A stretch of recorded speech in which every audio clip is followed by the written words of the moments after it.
नाज़रीन, मैं अपने 20 साला सहाफ़ती कैरियर में आज तक कभी भी किसी सहाफ़ी के ख़िलाफ़ नहीं बोला, लेकिन अभी कुछ देर कबल मैं एक पाकिस्तान तहरीक इंसाफ के इंतहाई फेवरेट इमरान रियाज़ ख़ान जो कि एंकर पर्सन है, उनका एक वीलॉग देख रहा था, जिसमें मौसूफ़ इंतहाई ज़्यादा चहचहा के ये फरमा रहे थे कि डिप्टी स्पीकर ने जो रूलिंग दी है नेशनल असम्बली में, उसके हवाले से सुप्रीम कोर्ट ऑफ पाकिस्तान कोई भी ऑर्डर जारी नहीं कर सकती, सुप्रीम कोर्ट मदाखलत ही नहीं कर सकती।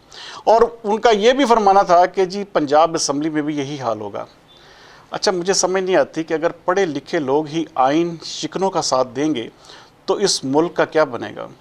आप ये देखें, मैं यही मिसाल इनके ऊपर दे देता हूँ कि अगर हुकूमत होती है नून लीग की, ये मौसूफ़ इमरान साहब किसी पीटीआई के मेंबर से मिलने जाते हैं किसी नेशनल असम्बली में, और वहाँ पे इनको नून लीग वाले मारते पीटते हैं, और उसके बाद ये केस करते हैं, और वहाँ पे जाके स्पीकर जो है उस जो रूलिंग दे देता है, जो पीटीआई वाले रूलिंग पेश करते हैं कि जी इन पर तशद्दुद किया गया, तो वो कहता है जी ऐसा कोई वाक़ई नहीं हुआ। तो फिर कैसा लगेगा। मेरे ख्याल के मुताबिक हमें कभी भी आइन शिकनों के साथ नहीं खड़ा होना चाहिए।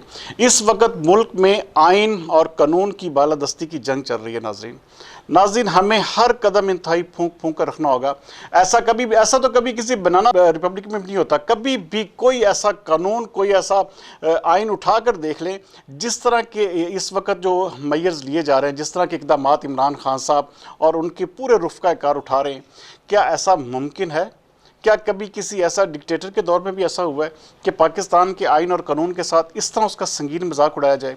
आज पंजाब असम्बली में 6 तारीख को सुप्रीम कोर्ट में ये एडिशनल जो एडवोकेट जनरल थे पंजाब के, वो बाकायदा अपना बयान दे चुके थे कि हम 6 तारीख को इजलास बुलाएंगे। अच्छा जी, आज 6 तारीख को इजलास होना था, लेकिन क्या हुआ?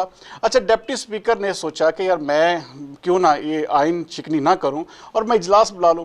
अच्छा, उन्होंने इजलास बुलाया तो पीटीआई के जो अरकान थे उन्होंने क्या किया जी, उनके खिलाफ अदम एतमाद कर दिया, अपने ही डिप्टी स्पीकर के खिलाफ। अच्छा, जो डिप्टी स्पीकर आइन तोड़े वो इनके लिए मुहिब वतन है। अच्छा, जो आइन की पासदारी कर रहा है, आइन की पासदारी करते हुए अपोजिशन का साथ देने का फैसला किया है, तो वो गद्दार हो गया। ले अब इसका मतलब है कि डिवाइड हमारे मुल्क में मुकम्मल तौर पर क्लियर हो गई कि हमने हर उस शख्स को गद्दार करार देना है जो पाकिस्तान तहरीक इंसाफ का साथ छोड़ेगा। अगर ऐसी आइन शिकनी और इस तरह के मेरे ख्याल में मामलात का अगर हम साफ़ी लोग भी साथ देंगे तो शायद इस मुल्क का फिर मेरे ख्याल में अल्लाह ही हाफिज़ है। फिर इसका मतलब है कि हम सिर्फ़ और सिर्फ माइट इज़ राइट को अपना लेंगे और हम उनके आगे उनकी टीसी करते रहेंगे, अपनी जो एक फेम है उसको बढ़ाते रहें। हम कहें जी माशाल्लाह जी इमरान खान साहब इस वक्त टीपू सुल्तान साहब ने पूरी दुनिया में अपना लोहा मनवा लिया है, तो इसका मतलब है कि हम मुहिब वतन हैं।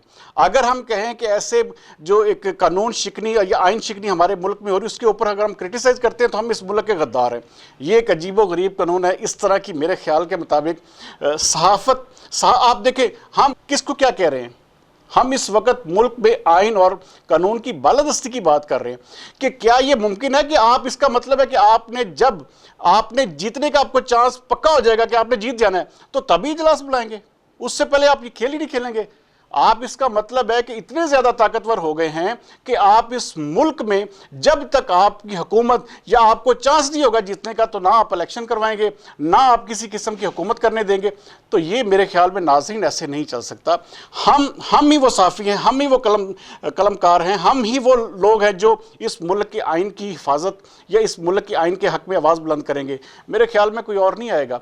हमें कोई भी बात करने से पहले हम उस सूरत में चहचहाएं जब इस मुल्क में आइन और कानून देखें, चाहे वो, मैं कहता हूं कि अगर नवाज शरीफ, अगर मौलाना फजलुर रहमान, ये सारे मैं कहता हूं जी डाकू हैं, आप भाई इनको साबित करें। आपने कौमी असम्बली में साबित किए बगैर 197 अफराद को, 197 कौमी असम्बली के अरकान को 3 करोड़ 70 लाख वोट रखने वाली जमातों को आपने गद्दार करार दे दिया। इसका मतलब क्या हुआ? इसका मतलब ये हुआ कि आपकी गद्दार की डेफिनेशन ये है कि जो तहरीक इंसाफ के साथ है वो मुहिब वतन है, जो उसके खिलाफ है वो गद्दार है। अगर ऐसा चलेगा तो मेरे ख्याल में इस मुल्क का चलना फिर अल्लाह ही हाफिज़ है। बहरहाल जी, अगले वीलॉग तक के लिए सरदार अमीन जतोई को दीजिए इजाज़त।